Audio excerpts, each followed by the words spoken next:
The focus of my contribution will be about how we can ensure social housing tenants have the proper protection they need and can live in security and safety. This applies in particular to repairs and maintenance services, which, if not done speedily and to a high standard, can be devastating and in some cases life-threatening.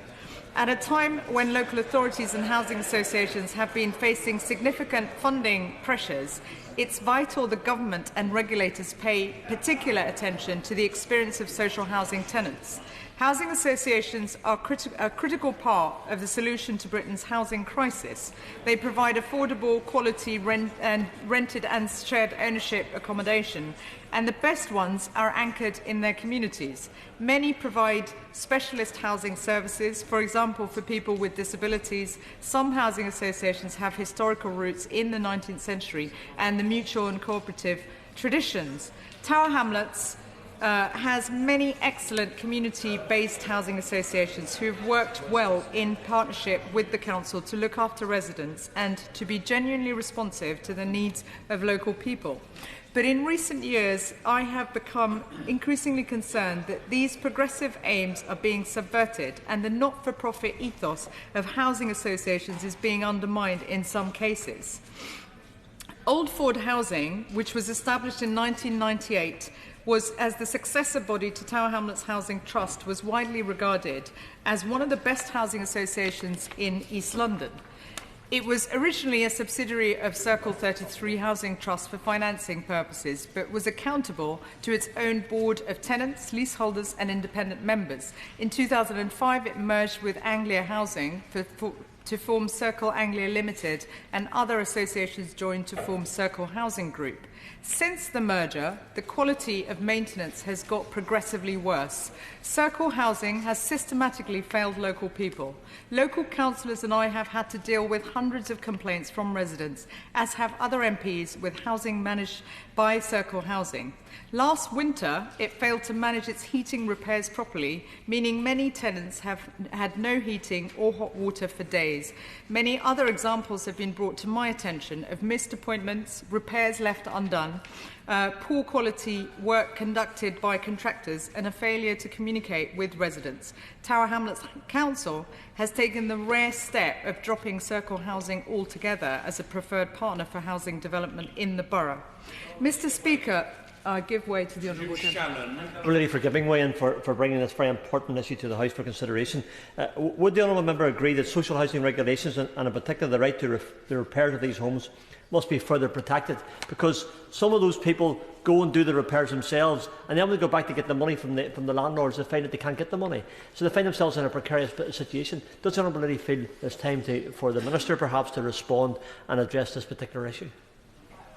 More, and in particular, I will ask the Minister to address this point, because it's unacceptable that housing associations that are in receipt of public money are leaving some tenants to have to fend for themselves. And I hope the Minister will address this question and how to strengthen the regulatory framework.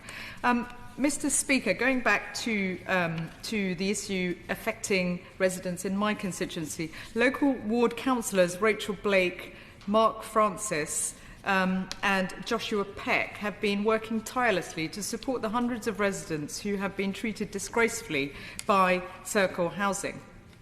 Some of the cases are heartbreaking. Residents carrying umbrellas indoors because of leaking ceilings, a heavy heater falling off a wall near small children playing on the floor, lifts breaking down on a weekly basis, 30 flats left without lights for weeks. No one should have to live like this.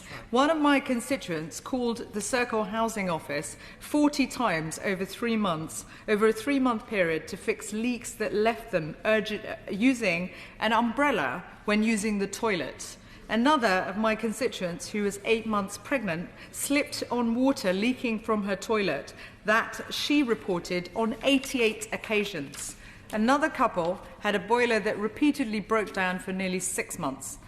And a disabled resident was left without heating for the best part of 2 months. Another family had to sit with bowls on their laps and towels on their heads due to the unrepaired leaks from above. In another case, repair workers failed to attend on 4 pre-agreed appointments organised since May this year to fix damaged walls and ceilings. In other cases, leaks from bathrooms that have damaged ceilings below have been left unrepaired for years. And another family's unresolved piping problems have left them filling the bath with hot water from the kettle. They have been asking for help for months. An elderly pensioner in her 80s went without heating and water for 17 days.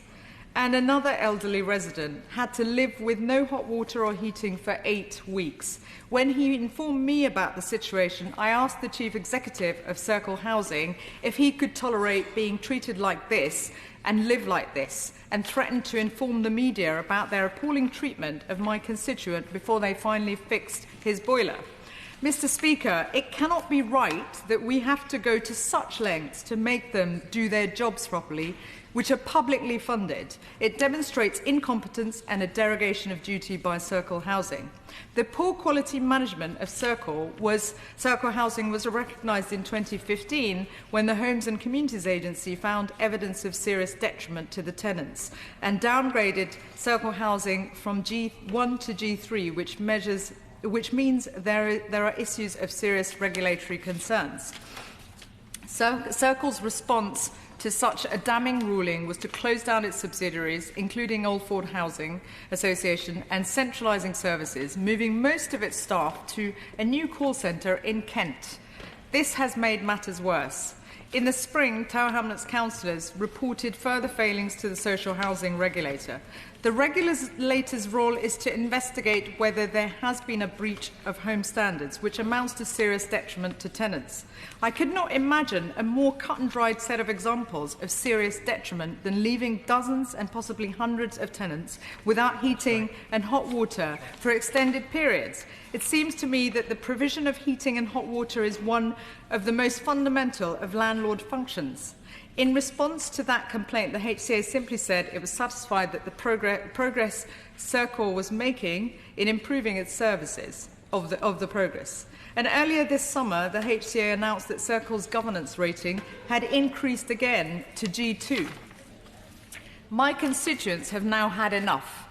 Earlier this year, I received a petition from nearly 1,000 of the local residents. It called on the Mayor of Tower Hamlets, John Biggs, to report the continuing service failures to the social housing regulator and initiate legal action against Circle Housing for its failure to honour the promises it made to tenants some years ago, back in 2005. And it called on me to raise their concerns with the Housing Minister, which I did in writing earlier this summer to his predecessor and then wrote to him again in August. And I've not yet received a response. So I hope the Minister will make sure that he addresses these really urgent matters today in this debate. Mr. Speaker, given this context of the appalling record of the merger and growth of Circle Housing, it is not surprising that the recent proposal for Circle Housing to merge with Affinity Sutton has raised further alarm bells among residents. If this merger goes ahead, it will create one of the largest housing associations in Europe. Nearly 500,000 people across London, from Bromley to Brent, from Chelsea to Chingford, will become tenants of this new social landlord. It will own and run over 127,000 properties. Residents are also rightly concerned that the merger between the two and the centralisation of services, including repairs and maintenances, will see services deteriorate even further. They have what we've seen is a complete failure to be locally accountable, and in fact, the locally accountable board membership has been cast aside. They have completely failed to honour the promise that they made in the past when the transfer happened to Old Ford, that this would be maintained and there would be proper accountability. This merger with Affinity Sutton will make matters worse, and my constituents don't want any part of it, nor do residents from other London boroughs who have had similar experiences. Housing associations receive billions of public subsidy from the taxpayer, and between 2010 and 2016, Circle Housing alone received over £250 million of government funding. They must be held to account properly if we are to prevent others suffering the way many of my constituents have over the last few years in the hands of Circle Housing. So can the Minister provide an assurance that there will be more robust systems to process complaints, adjudicate in disputes and provide redress quickly when things go wrong? That he will ensure the HCA urgently investigates why Circle's management board retained a failing contractor, Kia Gas, to provide its gas safety and maintenance, and whether this decision, which left many tenants without heating and hot water for weeks, amounts to serious detriment. With the HCA review due to complete soon, will the Minister commit to empowering the HCA to investigate examples of neglect and repairs responsibilities? Can the Minister think again about HCA losing the power to give consent to housing association mergers as set out in the Housing and Planning Act of 2016? I have no doubt that housing associations and their representative bodies dislike the old regime, some of them do, from the Housing and Regeneration Act of 2008 and its predecessor legislation. But this case shows that some housing associations do not always make decisions in the best interest of their tenants. The government should be empowering regulators, not making them even more toothless to act, thereby making them inept at standing up for the very people they should be serving. Mr. Speaker, in conclusion, I do not believe for a moment that Circle is alone in providing a shoddy service, nor that this is the only proposed merger in the UK that is problematic. Instead, there may well be a trend towards bigger, more remote, less accountable housing associations with multi-million-pound turnovers and substantial assets and reserves behaving like companies not serving their communities.